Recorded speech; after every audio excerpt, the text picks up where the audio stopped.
ജോലി നഷ്ടപ്പെടൂലേ? ഗൾഫിൽ നിന്ന് ഇങ്ങോട്ട് വന്നവരില്ലേ? പക്ഷെ അള്ളാഹു ഏതെല്ലാം വിധത്തിൽ നമ്മെ പരീക്ഷിക്കുന്നു, അള്ളാഹുവിനോട് ഫദ്ലിന്റെയും റജാഇന്റെയും കവാടങ്ങൾ തുറന്നു തരാൻ ചോദിക്കുകയും അനുഭവിക്കുന്ന വിഷമങ്ങളിൽ ക്ഷമിക്കുകയും ചെയ്യും. അള്ളാഹു നമ്മെ ക്ഷമിക്കാൻ തൗഫീഖ് നൽകട്ടെ. ഞാൻ അവസാനിപ്പിക്കാൻ ഒരൊറ്റ സംഭവം കൂടെ. ഇത് വളരെയേറെ എന്നെ ചിന്തിപ്പിച്ച ഒരു സംഭവമാണ്. മഹാനായ ഖലഫുൽ ബരീറാനി റഹ്മത്തുള്ളാഹി അലൈഹി, ബഹുമാനപ്പെട്ടവർ കുഷ്ഠരോഗം ബാധിച്ച ഒരാളെ കണ്ട കഥ പറയുന്നുണ്ട്. കുഷ്ഠരോഗം ബാധിച്ച ഒരാൾ, അയാൾക്ക് 2 കൈയും 2 കാലും, വിരലുകളില്ല, 2 കണ്ണുകളുമില്ല.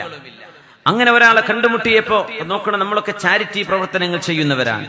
SKSF-ന്റെ വിഖായ നമ്മുടെ സഹചാരി പ്രവർത്തകന്മാർ ഇവിടെ കാണും, ഇവിടെ വൈറ്റ് ഗാർഡിന്റെ മെമ്പർമാര് കാണും, KMCC-യുടെ പ്രവർത്തകന്മാര് കാണും. ഒരുപാട് ചാരിറ്റി പ്രവർത്തനങ്ങൾ, രോഗികളെ ശുശ്രൂഷിക്കാൻ CH സെന്ററിന്റെയും അതുപോലെയുള്ള നമ്മുടെ ഡയാലിസിസ് സെന്ററുകളെയൊക്കെ ആശ്രയിച്ച് അതിനെ ബന്ധപ്പെട്ട് ഒരുപാട് പ്രവർത്തിക്കുന്ന പ്രവർത്തകന്മാർ നമ്മുടെ നാട്ടിലുണ്ട്. മാഷാ അല്ലാഹ്, അതൊരു വലിയ നന്മയാണ്. അള്ളാഹു അതിനൊക്കെ അർഹമായ പ്രതിഫലം അതിന്റെ വോളണ്ടിയർമാർക്ക്, അതിന് പ്രവർത്തിക്കുന്നവർക്ക്, മുൻനിരയിൽ നിന്ന് നയിക്കുന്നവർക്ക് അള്ളാഹു നൽകട്ടെ. ആമീൻ യാ റബ്ബൽ ആലമീൻ. മഹാനായ ഖലഫുൽ ബരീറാനി റഹ്മത്തുള്ളാഹി അലൈഹി കുഷ്ഠരോഗം പിടിച്ച ഒരാളെ കൊണ്ടുവന്ന്, ആ ആളെ ഒരുപാട് കുഷ്ഠരോഗികളെ ശുശ്രൂഷിക്കുന്ന ഒരു സ്ഥലമുണ്ട്, അവിടെ കൊണ്ടുപോയി ആക്കി കൊടുത്തു.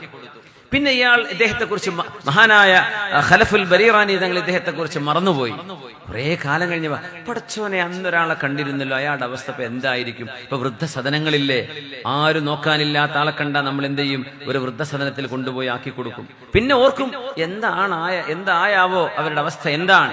അങ്ങനെ രണ്ടാമത് ഖലഫുൽ ബരീറാനി എന്നവരെ ആ കുഷ്ഠരോഗിയുടെ കൂട്ടത്തിലേക്ക് വന്ന് ഇദ്ദേഹത്തെ കാണാനിടയായി. അപ്പൊ പറഞ്ഞു, പിന്നെ ഞാൻ ആകെ അശ്രദ്ധയിലായി പോയി നിങ്ങളുടെ വിഷയം. അദ്ദേഹം പറഞ്ഞു, എന്നാലേ എന്നെ പറ്റി അശ്രദ്ധനാവാത്ത ഒരുത്തനുണ്ട്, അവൻ എന്നെ പറ്റി അശ്രദ്ധനല്ല. ആരെ പറയണമെന്നറിയോ? 2 കയ്യുമില്ല, 2 കാലുമില്ല, 2 കണ്ണിന് കാഴ്ചയുമില്ല. പറഞ്ഞു, ഞാനങ്ങ് മറന്നുപോയി. ഞങ്ങളെ മറക്കാത്തൊരുത്തനുണ്ട് ഇവിടെ, അതുകൊണ്ട് ഞങ്ങൾക്കൊരു പ്രശ്നം ഉണ്ടായിട്ടില്ല.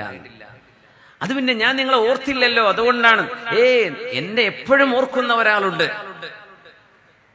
അപ്പൊ ഖലഫുൽ ബരീറാനി തങ്ങൾ പറഞ്ഞു, പിന്നെ നിങ്ങൾക്ക് ഞാനൊരു കല്യാണം ഏർപ്പാടാക്കി തരട്ടെ. ഒന്നുമില്ല, ജീവിതത്തിലേക്ക് ഒന്നും നിങ്ങൾക്ക് ചെയ്യാൻ, നിങ്ങളൊന്ന് വൃത്തിയാക്കാനും ശുശ്രൂഷിക്കാനും നിങ്ങളുടെ കൂടെ ജീവിക്കാൻ നിങ്ങൾക്ക് സഹായം ചെയ്യാൻ ഒരു പെണ്ണിനെ ഞാൻ നിങ്ങൾക്കൊന്ന് ആക്കി തരട്ടെ, ഒരു കല്യാണം കഴിപ്പിച്ചു തരട്ടെ എന്ന് ചോദിച്ചു.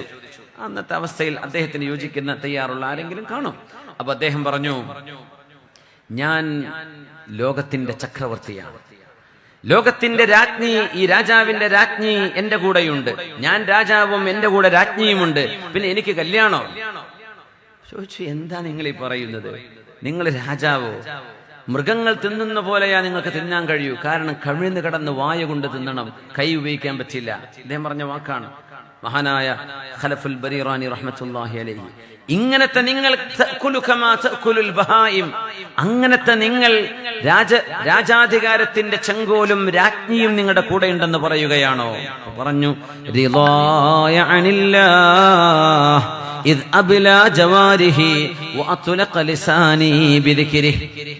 അല്ലാഹുവിനെ സംബന്ധിച്ച് ഞാൻ സംതൃപ്തനാണ്.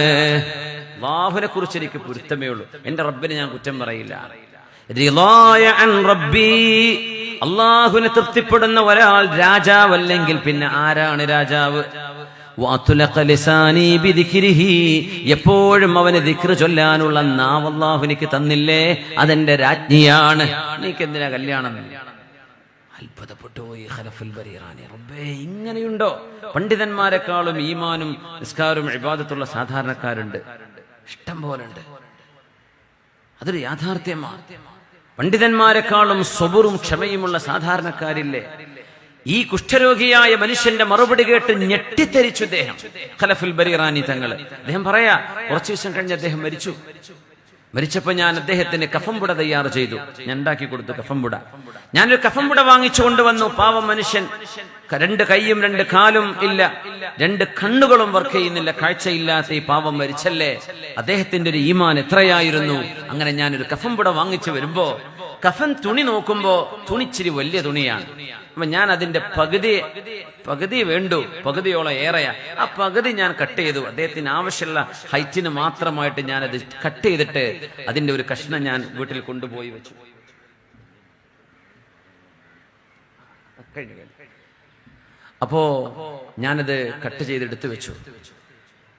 അങ്ങനെ അദ്ദേഹത്തെ മറവ് ചെയ്തപ്പോ റഅയ്തു, എനിക്ക് സ്വപ്നത്തിൽ കാണാൻ കഴിഞ്ഞു, എന്നോടൊരാൾ പറയുന്നുണ്ട്, യാ ഖലഫേ ബഖിൽത അലയ്യ ബികഫനി, എന്റെ കഫംപുട മുഴുവനായി തരാൻ നിങ്ങൾ പിശുക്ക് കാണിച്ചല്ലേ. ആ കഫംപുട മുറിച്ചെടുത്തല്ലേ, അത് മുഴുവനായി തന്നുകൂടായിരുന്നോ? ബികഫനിൻ ത്വീൽ, നീളമുള്ളൊരു കഫംപുട തന്നാൽ എന്ത് കുഴപ്പമുണ്ടായിരുന്നത്? എന്നാൽ നിങ്ങളുടെ കഫൻ ഞങ്ങൾ നിങ്ങൾക്ക് തിരിച്ചു നൽകുകയാണ്. സ്വർഗത്തിന്റെ മനോഹരമായ പച്ചപ്പട്ടുകൊണ്ട് ഞങ്ങൾ ഈ മനുഷ്യന് കഫൻപുട ഒരുക്കിയിട്ടുണ്ട്, നിങ്ങളുടെ കഫൻപുട ഇനി വേണ്ട. അദ്ദേഹം പറയാ, ഖലഫുൽ ബരീറാനി, ഞാൻ നേരം വെളുത്ത് ഇദ്ദേഹത്തിന്റെ ഖബറിന്റെ അടുത്ത് പോയി നോക്കുമ്പോൾ എന്റെ കഫൻപുട ഖബറിന്റെ പുറത്ത് കിടക്കുന്നുണ്ട്, മയ്യത്തുള്ളിലാണ്. അള്ളാഹുവിന്റെ മലക്കുകൾ ചെയ്തു വെച്ച ഈ അത്ഭുതം എന്നെ വളരെയധികം ചിന്തിപ്പിച്ചു, അത്ഭുതപ്പെടുത്തി എന്ന് മഹാനായ ഖലഫുൽ ബരീറാനി റഹ്മത്തുള്ളാഹി അലൈഹി. അതുകൊണ്ട് പരാതിയില്ലായ്മയും വല്ലായ്മയും നിർത്തിവെച്ച് അള്ളാഹുവിനോട് നന്ദി പറയുന്ന അൽഹംദുലില്ലാഹി റബ്ബിൽ ആലമീൻ ഹംദൻ യുവാഫി നിഅമഹു യുകാഫിഉ മസീദ. അള്ളാഹുവേ, ഞങ്ങളെ നീ സ്വീകരിക്കണേ റബ്ബേ, ഈ സദസ്സ് കബൂലാക്കണേ പടച്ചവനെ, ഞങ്ങൾക്ക് നീ മാപ്പ് നൽകണേ റബ്ബേ, ഞങ്ങളെ നന്ദിയുള്ളവരാക്കണേ പടച്ചവനെ, മുസീബത്തുകളും ബലാഹുകളും സംഭവിക്കുമ്പോൾ ക്ഷമിക്കുന്നവരാക്കണേ തമ്പുരാനെ.